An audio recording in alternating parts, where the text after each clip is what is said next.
Okay, thank you all for coming. We're really excited to get started.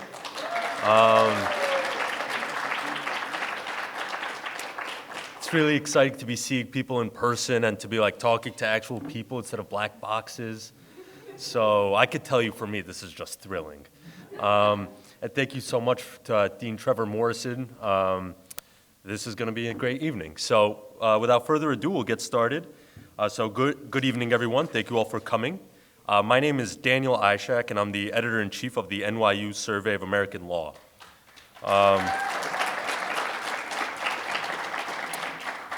On behalf of the Journal, I want to welcome you to our annual dedication ceremony, where today we are so honored to celebrate Dean and Eric M. and Laurie B. Roth Professor of Law, Trevor Morrison.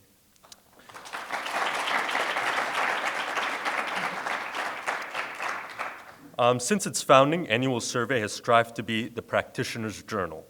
The journal was originally compiled by NYU Law faculty members to serve as a practical, comprehensive guide to developments in American law.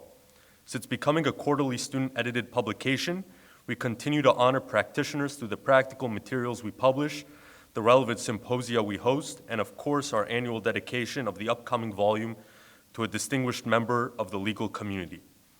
Past dedicatees include Supreme Court justices like Justice Kagan, Sotomayor, Scalia, Ginsburg, Breyer, judges who have had tremendous impacts on our jurisprudence, such as Judge Friendly, Judge Posner, and Judge Calabresi, distinguished scholars like Professor Lawrence Tribe, and awe-inspiring practitioners like Barbara Underwood.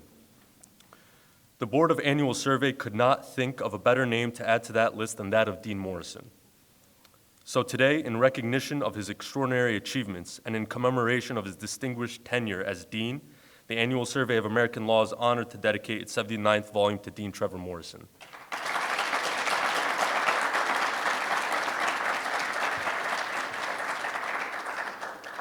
As I describe just some of Dean Morrison's accomplishments, you'll note that his career is defined by service. Service to the federal government, NYU, legal scholarship, his students, faculty, and members of his community. If we as human beings are measured by the legacy we leave behind, then I believe there is no better legacy to leave than one defined by service. Service is the glue. Service to one's community is powerful. It is the essential ingredient that drives human progress. It is the glue that binds together a complex and often divided society. It is a commitment that becomes immediately obvious to those surrounding the service-minded individual. It inspires and compels them to likewise invest in themselves and their community. Dean Morrison's career is a template for those who wish to positively impact their community. Dean Morrison is a noted scholar of constitutional law, federal courts, the executive branch, having worked as an associate counsel to President Barack Obama, a Bristol Fellow in the U.S. Justice Department's Office of the Solicitor General, and attorney advisor in the Justice Department's Office of Legal Counsel. He also served as a law clerk to Judge Betty Fletcher of the U.S. Court of Appeals for the Ninth Circuit and Justice Ruth Bader Ginsburg of the U.S. Supreme Court.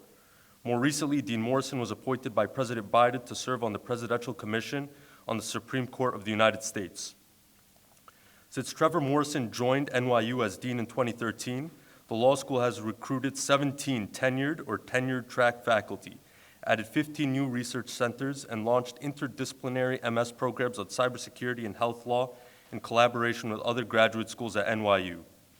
Among the research centers added were the Center on Race, Inequality and the Law, the Center on Diversity, Inclusion, and Belonging. Dean Morrison also worked to improve the financial accessibility of NYU law, overseeing a significant expansion of financial aid and reinvestment in the loan repayment assistance program for students working in the public interest sector. At NYU, Dean Morrison is also faculty co-director of the Rice Center on Law and Security and teaches constitutional law, federal courts, and a colloquium on constitutional theory. In light of all of these achievements and more, and his dedication to service, the Annual Survey of American Law is honored to dedicate its 79th volume to Dean Trevor Morrison.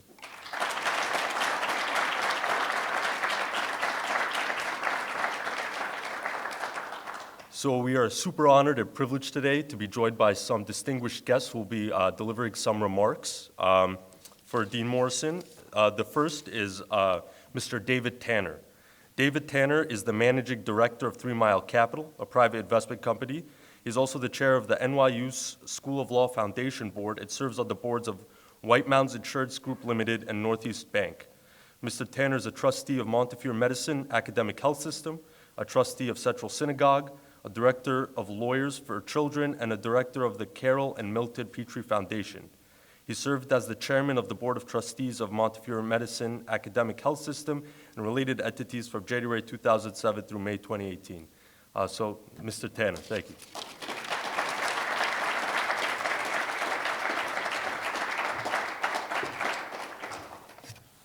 Thank you, Danny. We probably should have compared notes a little bit beforehand. And I could have edited my resume, too. In any event, I'm honored and candidly a bit amused to be here because back in 1984, when I graduated as an editor of the Annual Survey of American Law, I'm pretty certain that my much younger me would never have imagined being here today. Regardless, as Danny said, the editorial board of the Annual Survey of American Law made a wonderful choice in dedicating its 79th volume to our beloved Dean, Trevor Morrison. In his all too short 9-year tenure as dean, Trevor has accomplished a lot and has moved our law school forward in many ways. Here are some, but certainly not all of the highlights. Building on the success of his predecessors, Ricky Revesz and John Sexton, Trevor has recruited, we have a different number because I'm counting all faculty, but 23 phenomenal new faculty members, 17 of whom were tenured. In addition, although there is certainly more work to be done on this front, Trevor has meaningfully increased the diversity of our faculty. Today, our faculty is considered one of, if not the best of any law school in the United States. Similarly, Trevor has improved the quality and diversity of our admitted students, applications to NYU, our acceptance percentage, average GPAs, LSAT scores, anything one might look at are meaningfully improved over the last 9 years. And in this year's 1L class, 41% are students of color and 57% are women. And this is up pretty dramatically from 33% who are students of color and 48% women for the class entering in the fall of 2013. To accomplish this, Trevor knew we had to improve our financial aid programs. This year, 66% of the entering JD class received scholarships, more than double the 32.5% that received scholarships before the start of Trevor's term. Scholarship spending has doubled over the same period, increasing on average 9% year over year, while net tuition grew by less than 3% annually. Under Trevor's leadership, as Danny said, the law school launched 15 new centers. He listed 3 of the more important ones. Other centers cover critical areas of national security, policing, climate change, law and society, entrepreneurship, corporate finance, and governance. It's important to note that much of this was done while Trevor and his terrific team had to manage through the last 2+ years of a pandemic. I recently calculated that almost 25% of Trevor's deanship occurred during the pandemic. There's a reason this is too short.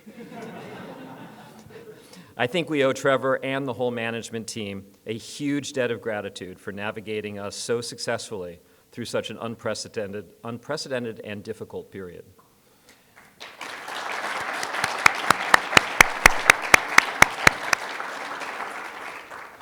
Finally, Trevor worked to ensure that all of this progress could endure well past his deanship by launching a capital campaign of $450 million, the largest campaign goal for a U.S. law school. And tomorrow night, we're going to celebrate the extraordinary conclusion of that campaign, which raised $540 million, 20% above an already ambitious goal. Clearly, this is an extraordinary accomplishment for a dean who, when asked to solicit a $2 million gift from a pretend alum during an interview for the dean position back in 2013, couldn't make the dollar ask because it seemed so enormous to him. Trevor, you've come a long way. On a more personal note, Trevor and I have worked together for 6 years, during which time Trevor has become a good friend and I have become a huge fan. It would be easy for me to come up with a list of superlatives to describe Trevor's term as dean, but it occurred to me that, in my role on the Dean's Review Committee, I have seen and heard the comments that others have made about Trevor over the years. So let me share a few. Students regard Trevor as one of the best teachers in the school, a real positive presence, and accessible. His fellow administrators, when they're not scheming to find a way to persuade Trevor to stay on as dean, characterize him as a team player, transparent, collegial, and responsive. His faculty colleagues call him unimaginably good, even-tempered, a straight shooter, someone who is respected and loved, and who persuades rather than strong arms. And finally, the trustees describe Trevor as a superstar, honest, a quick study, effective, and true to his words. One trustee's comment says it all: we've been lucky to catch lightning in a bottle with Trevor. On behalf of the Board of Trustees, I want to thank Trevor for his remarkable stewardship of our law school and for his partnership with the trustees, the faculty, administrators, students, and alumni to advance the quality and mission of NYU Law. Clearly, the Annual Survey of American Law could not have chosen a more deserving honoree.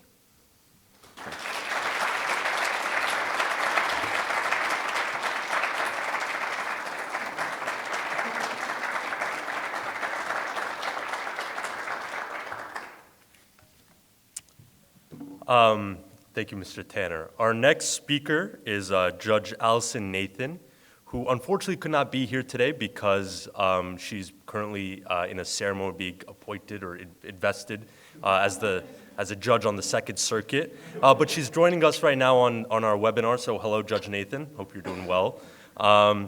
So she prepared some remarks that will be delivered that we'll see on the screen here. Judge Nathan clerked for 2 federal judges, Judge Betty B. Fletcher of the U.S. Court of Appeals for the Ninth Circuit, where I believe she met Dean Morrison, and Associate Justice John Paul Stevens of the Supreme Court of the United States.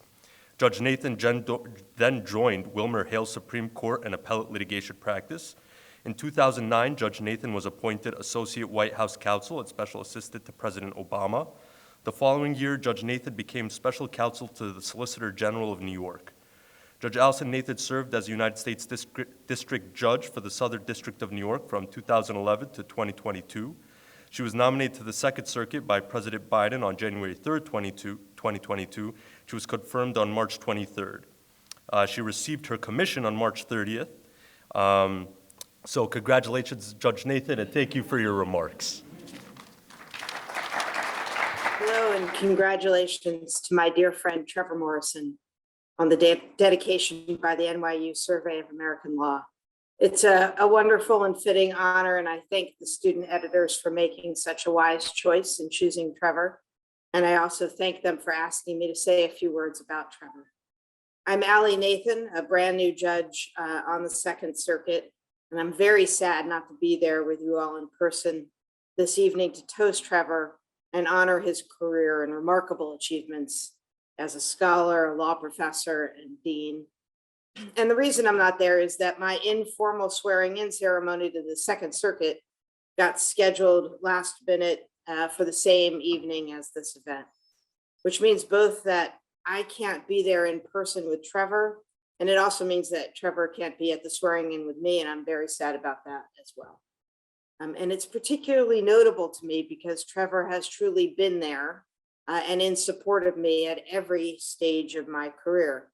He literally picked my application out of the clerkship pile when he was clerking for Judge Betty Fletcher on the Ninth Circuit Court of Appeals. We met at my clerkship interview in 1998 and immediately hit it off, talking about topics as far-ranging as the law of habeas corpus and Japanese history and Japanese feminist literature, the latter because he was reading his wife Beth's PhD thesis in his spare time. I followed in his footsteps clerking for Judge Fletcher and then followed in his footsteps again practicing at the law firm of what was then Wilmer Cutler Pickering. We both clerked at the Supreme Court, and then he went on to teach at my alma mater, Cornell Law School. We finally worked together closely again in in President Obama's White House counsel's office, and we now teach together at NYU Law School. I'd like to make 3 observations about Trevor from this long, interweaving professional life that we've spent together. First, from getting to know Trevor during that first clerkship interview, it was immediately apparent how generous and supportive a colleague is. He is quick to credit others, generous in spirit and word and deed, and profoundly supportive of everyone, and in particular the careers of women, people of color, and members of the LGBTQ+ community. From my own perspective, I will say that I do not think I would have become a district court judge, and almost certainly would not have become a circuit court judge without Trevor's support, his wise counsel, and generous assistance. Second, from our time working together in the White House counsel's office, I experienced Trevor as the person that all of us would go to for insights into and help with the knottiest, thorniest, and most difficult legal questions. Trevor's legal fluency and knowledge is boundless. His mind at work is a sparkling, glorious thing to behold as he sees around corners and distills complex issues down to their very practical core. These same traits have made him a uniquely influential constitutional law scholar in the areas of executive power, separation of powers, and habeas corpus. Third, from teaching together, I get to see the intellectual joy and intellectual generosity that Trevor brings to teaching. On so many occasions, I've watched as students struggle to articulate the kernel of a brilliant but underdeveloped idea. And Trevor reaches in, asks a penetrating question, or rephrases the student's idea slightly, and suddenly it's as if the whole world opens up for that student, and they can really build that kernel into a profound and important idea analysis, and it's just an awesome thing to watch. And of course, in this context, I've also seen Trevor as the dean of this spectacular law school for the past almost 9 years. Being dean at any time is a tremendous challenge, but of course, Trevor has been dean of NYU during a once-in-a-century global pandemic.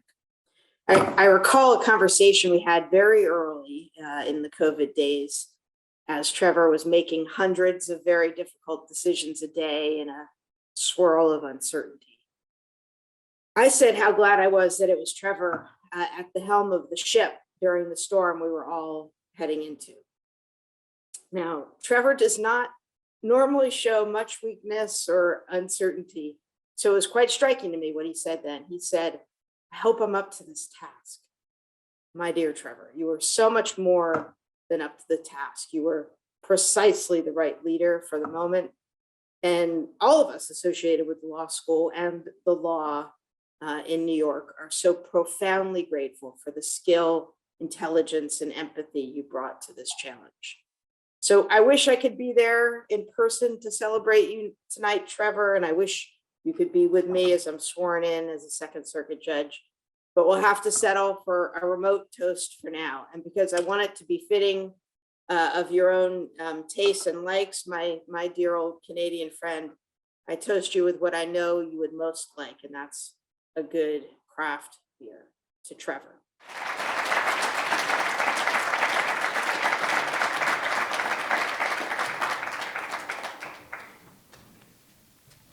Thank you, Judge Nathan, for those wonderful remarks. If you could see me right now. So our next speaker is Judge Heytens. After graduating from law school, Judge Heytens clerked for Chief Judge Edward R. Becker of the U.S. Court of Appeals for the Third Circuit, was a Bristow Fellow in the U.S. Solicitor General's office, and then clerked for U.S. Supreme Court Justice Ruth Bader Ginsburg. After clerking for Judge Ginsburg, where he met Dean Morrison, He joined the law firm O'Melveny and Myers, Supreme Court and appellate practice in Washington, D.C., and later joined the faculty at UVA, where he was co-director of the school's Supreme Court Litigation Clinic.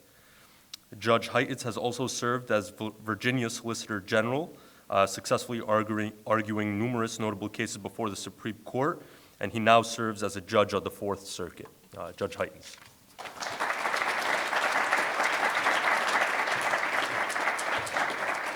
Well, thank you.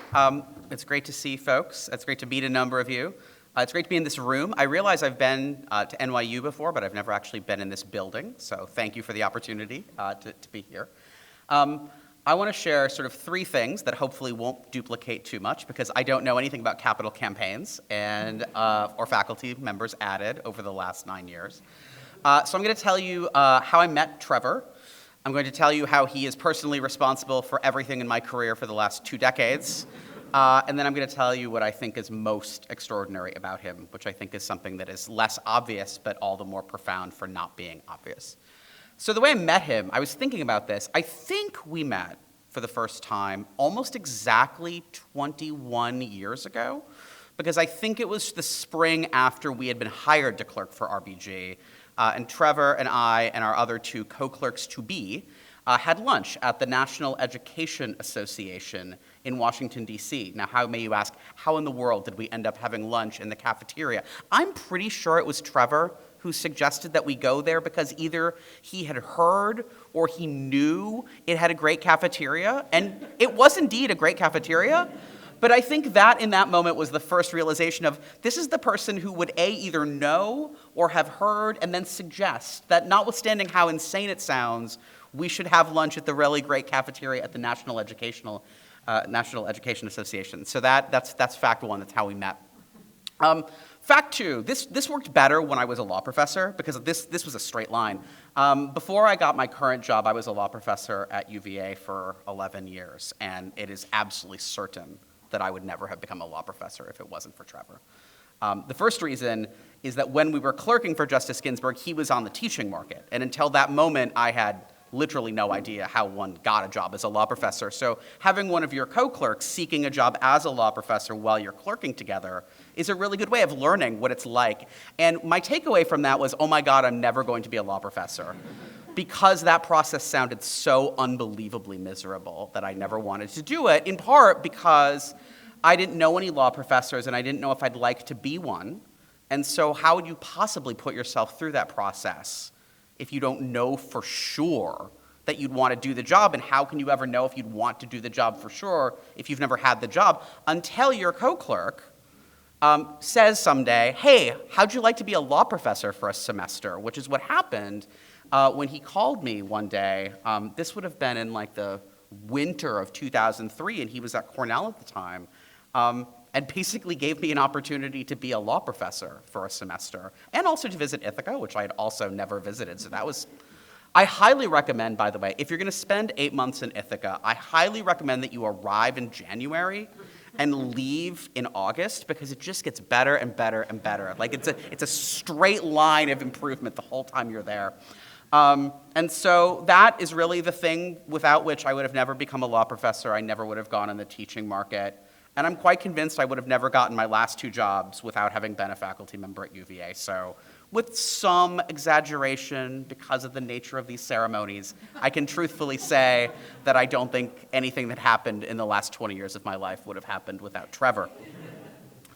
And then the last thing that echoes some things that a number of the speakers, including the first one, mentioned, what I think is truly most special about Trevor. It strikes me as obvious, like true to the point of obviousness, that Trevor could have been a spectacular private practice lawyer for his entire career. That Trevor could have been a spectacular government attorney for his entire career at the highest possible levels of government service. That Trevor could have been, and I suppose still could be, a spectacularly good judge.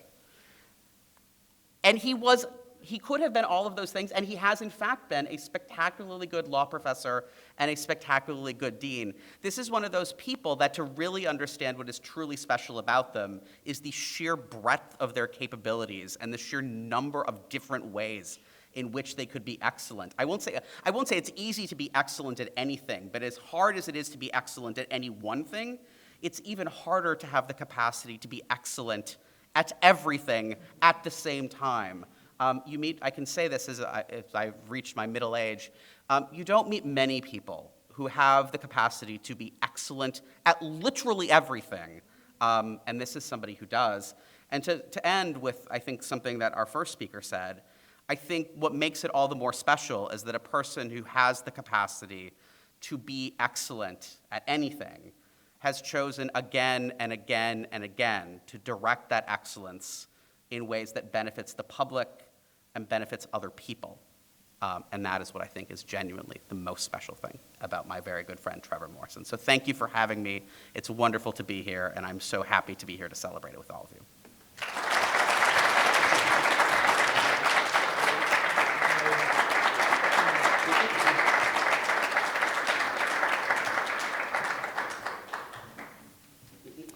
Thank you very much, Judge Heytens. Our final speaker of the evening is Professor Barkow.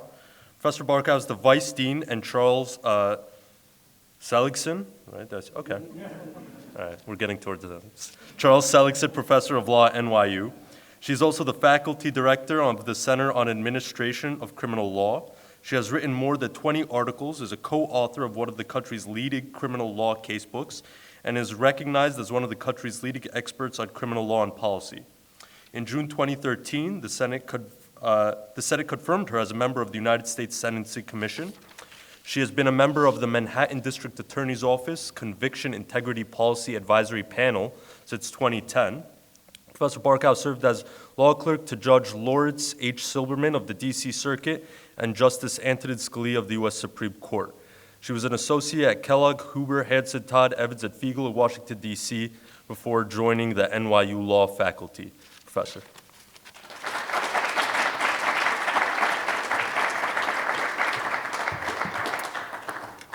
All right, even with 16-point font, I need the glasses. So, all right, well, thank you for inviting me to be part of this amazing dedication.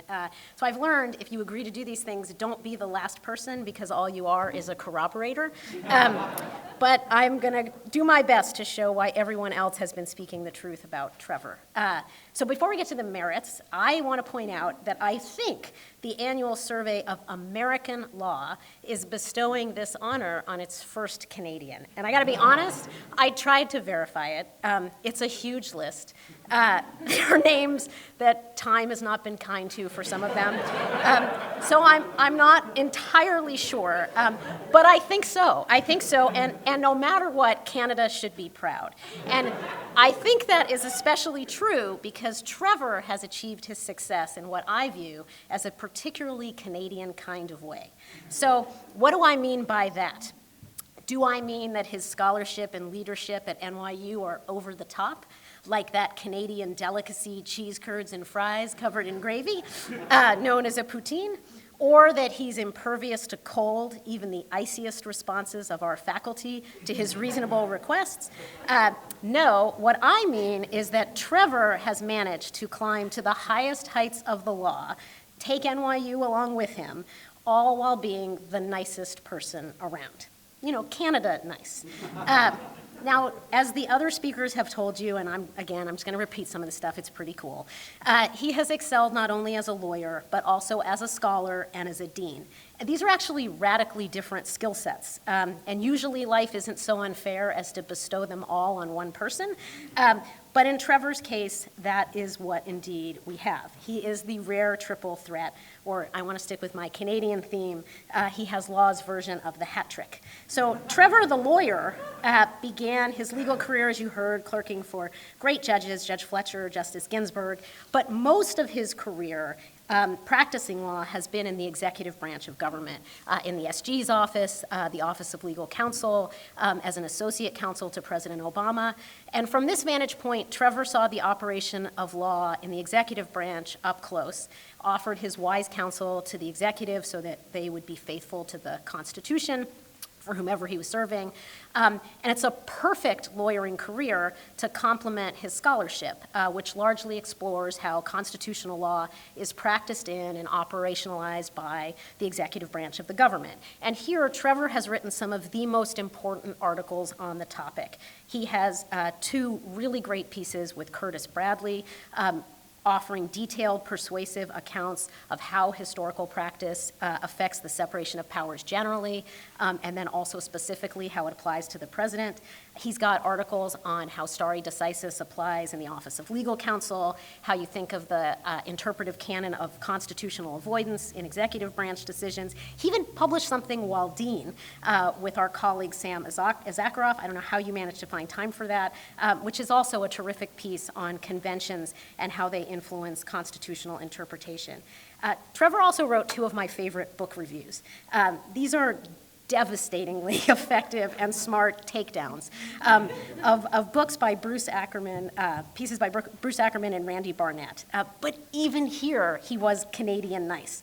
And you got to read these reviews. They're blistering, I got to tell you. But Professor Barnett's response begins by saying how, quote, appreciative of the respectful tone that Professor Morrison employs in his comments on a book with which he so obviously disagrees. And then he ends his response noting, Professor Morrison has paid me the honor of a respectful and thoughtful treatment of my book. Please, sir, can I have another blistering review of my book? This was so great. So I'm not sure how many other people, aside from Dean Morrison, could eviscerate somebody's arguments, but keep the exchange so collegial and so substantive.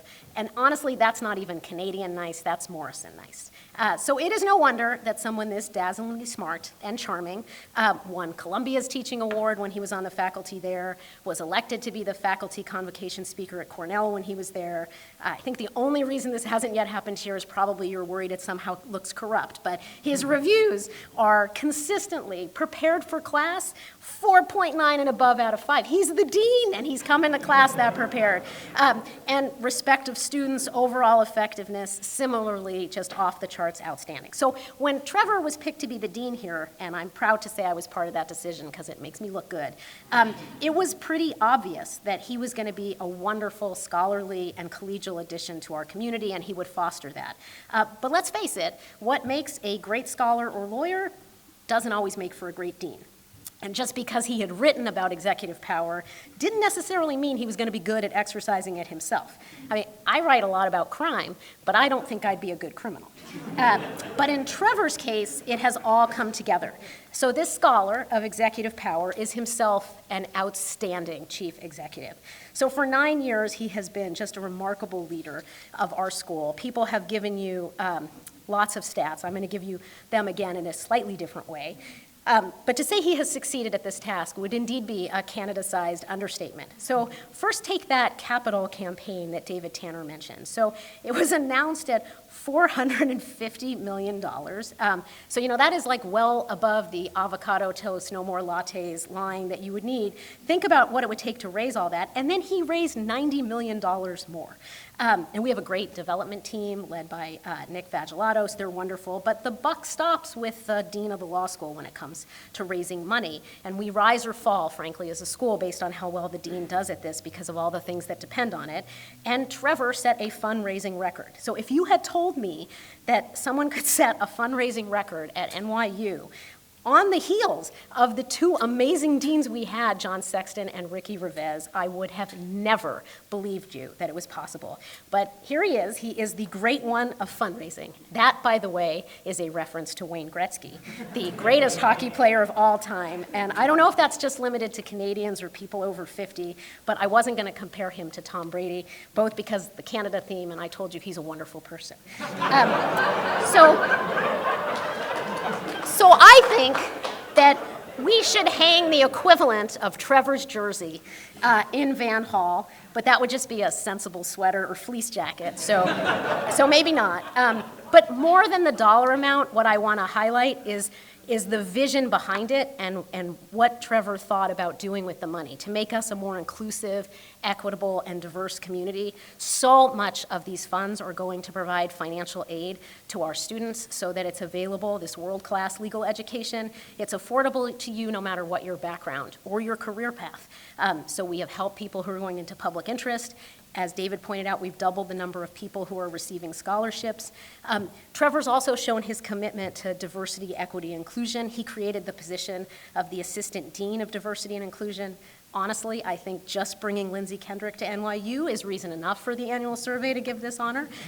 But he has done more than that. He's appointed roughly 24 outstanding, prolific, and wonderful scholars who bring diversity to our mission in a variety of respects. All this captures, I think, with metrics, objective ones, how great he's been. But there's more to it than that. As some of you know, I'm helping to find our next dean. And in that process, I've had the opportunity to speak with our senior administrators and my faculty colleagues about what we're looking for. And I can't tell you how many of these interviews end up with a plea. Well, we are looking for someone like Trevor. And then that includes a story about the various things that Trevor has done. There's the story of Trevor running to one of our dorms that had been evacuated because there was a bomb threat so that he could offer personal help. Or Trevor taking a pay cut of his own salary to do his part to address the fiscal pressures from the pandemic. Trevor listening to students in distress and trying to figure out a path forward to make them feel heard and respected.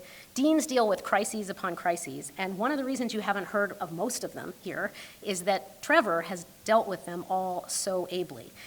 Now, the biggest fire of Trevor's deanship that even he couldn't put out on his own was the pandemic. But I defy you to find a law school that handled it better than we did.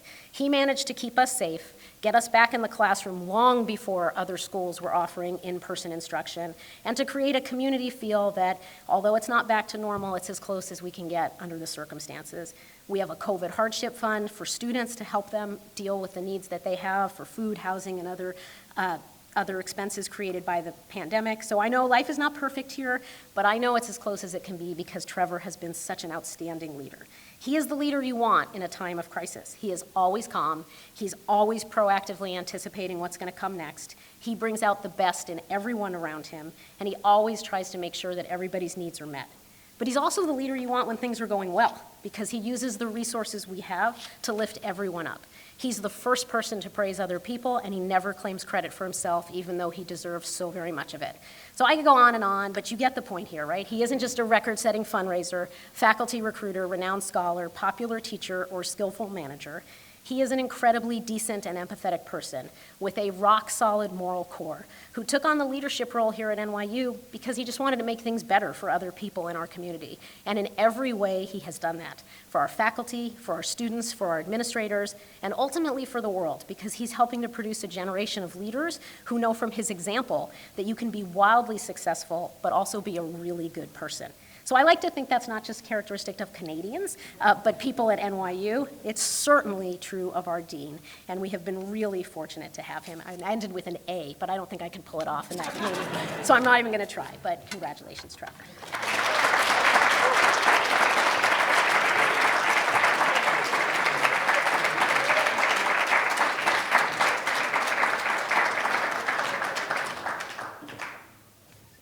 Thank you, Professor. I'm just going to say I resent the Brady comment. I'm from Massachusetts.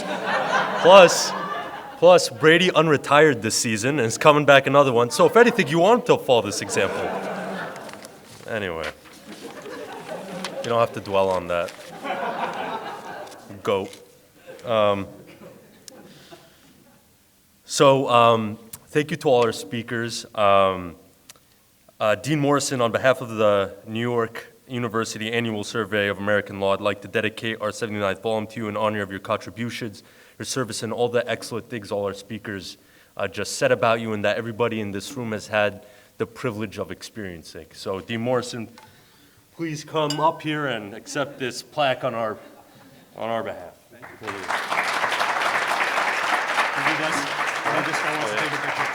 me put this down. I'm not a very smart man. Okay.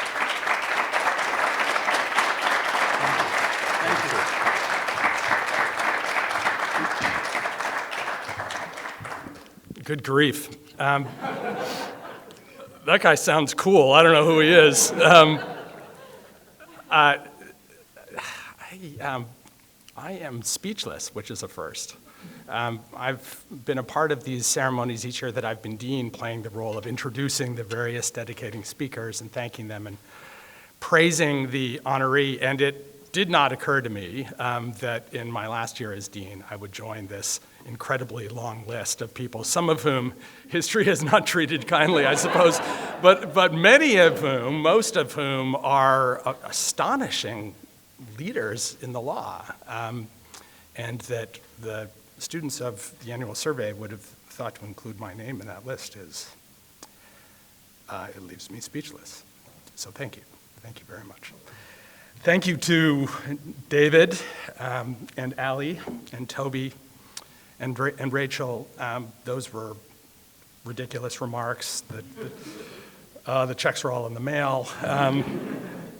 Thank you. I do feel like this was some version of This Is Your Life, and we've just sort of chronicled my time in the law anyway, going all the way back to 1998 when I met Allie Nathan, and her career and mine have sort of interwoven ever since, and I'm much the better for it. I tell people, Allie thinks this is not true, but it is true. I tell people that after Judge Fletcher had interviewed all of the candidates for the clerkship that year, and she had us current clerks interview the candidates as well, then we were supposed to go in and talk to the judge and give our feedback on the various candidates. And so I can't remember how many people interviewed with the judge that year, but I only felt strongly about one of them. It was Allie Nathan. Frankly, I didn't care what other clerks Judge Fletcher hired as long as she hired Allie Nathan. And so I just prepared to make a case for one person to Judge Fletcher. And I went in and I told my co-clerks as we were going in, I said, I'm arguing for Allie Nathan and she has to do it. And I remember they kind of had these quizzical looks on their face. And we sat down and the judge said, well, before we talk about anything else, I've already decided to hire Allie Nathan. So I was of absolutely no use in that process to Allie. But I certainly agreed with the judge. And it's been such great fortune for me to be able to call Allie my good friend. And to be able to work with her in so many different contexts. I remember long train rides as we both commuted from New York back down to Washington, D.C. early on Monday morning when we were both working in the White House counsel's office. And we had been tasked with reading all of the judicial writings of Judge Sonia Sotomayor in anticipation of her possible nomination to the court. And I can remember these fantastic conversations with Allie at 5:30 in the morning on the train.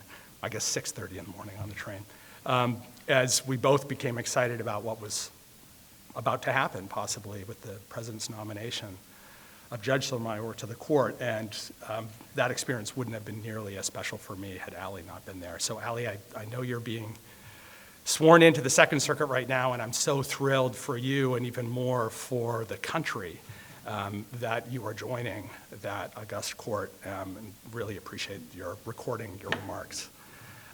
Toby Heytens was, when I met him, and I still think is, the smartest lawyer I've ever met. He's scary smart. Toby finished his work before I even began mine. When we were assigned memos, Toby would be handing in his memo to the justice, and I'd think, wait a minute, this is like aggressive behavior. I'm just still trying to settle on a font for my memo. Super smart and fast working and fun and generous. And so, also, I think you were the youngest clerk our year. Like, you had just hit teenagehood, and I was 30 years old clerking at the court, so it was sort of embarrassing that I was turning to this adolescent so frequently for advice. But the advice he gave was always so great, and that year clerking for the justice was a special year for all of us, of course, but made all the more special for your co-clerks, Carl and Liz and me, because we got to meet you and work with you, so that you would take time to come up to New York in your first 6 months on the Fourth Circuit is something for which I'm deeply, deeply grateful. And my NYU colleagues, Rachel and David, I don't know really where to begin with either of you, but you both embody what makes me love this place so much. This board is a unique institution in legal education. Law schools have dean's advisory councils and the like, but I don't know that any other has a governing board in the way that we do. And that means for a new dean, it's an imperative that you work well with the board. and that you have a supportive chair. And to say that David has been supportive of me and the school is really to make some spectacular understatements. I thank you for your wisdom, for your advice. When I've known I needed it and when I haven't known I needed it, it was always valuable, always insightful, always delivered so thoughtfully and with great care. And for the friendship that I trust won't be ending when my deanship does, I thank you even more.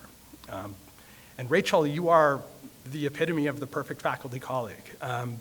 We all know, but just in case any students here don't, if Rachel Barkow had wanted to be the dean of this law school at any point in perhaps the last 20 years, she would have become dean and would still be dean to the extent of her willingness to remain in that role. She is supremely talented as a scholar and teacher and unbelievably generous as a colleague. You are one of the reasons why I wanted to join this place 9 years ago. We all knew you had to chair the search committee when I announced I was stepping down. I felt completely fine about announcing I was stepping down because Rachel would be in charge, and I just thank you for everything you've done for the school and for me. And I thank all of my faculty colleagues here, all of my board colleagues here. I thank my wife, without whom none of this would be possible. I didn't think I was going to cry.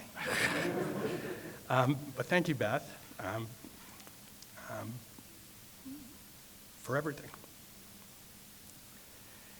And to the students, I want to close. Thank you also to my non-faculty colleagues. Lindsay Kendrick's name was mentioned, and she is representative of our outstanding administrative colleagues here. I hope everyone here knows that folks like Nick Badgelatos, like Lindsay Kendrick, like Pam Mittman, who's just arrived, like Wendy Siegel, her colleague in OCS, like Michelle Sharandi. Who else am I missing here? I mentioned Nick, didn't I? Oh, Megan, my God, Megan McDermott, who keeps my head, my chief of staff, who's in fact the chief of staff of the law school, as everyone here knows, and many others. This place succeeds because of the dedication of our administrative team. I will say, I'm proud of many things we've been able to accomplish together over these last 9 years, but it is true of those senior administrators, as I said to all of them when I took them out to drinks shortly after announcing that I was stepping down, that as for them, whose hiring is not a matter of a faculty vote, but just the dean's decision, it is the case that I either hired them or I didn't fire them. And I'm really proud to have done both of those things. And thrilled to be able to see the school in such good hands because of the tremendous talent and dedication of all of those colleagues. So thank you for everything you've done for me and that you continue to do for the school.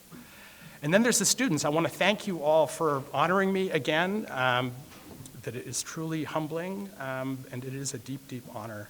And I was thinking about what the ultimate goal over time of having these annual dedications is.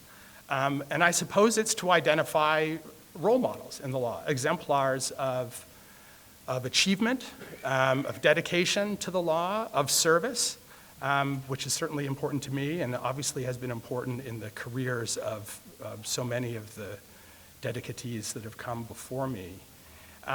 But if the generous remarks of these friends and colleagues this evening can show something in addition, it's that if you're lucky, the law can bring you in touch with an incredible array of wonderfully talented and generous friends and colleagues. So I think it was Holmes who spoke about living richly in the law, and I have been lucky to live richly in the law. And for all of you students, I wish that you will too.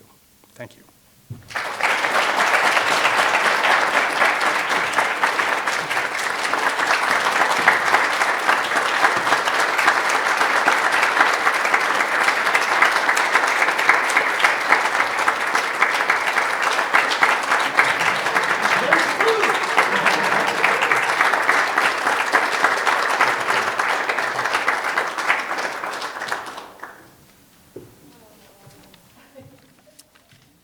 Thank you all so much for joining us this evening. Thank you to Dean Morrison. And on a personal note, you mentioned the students.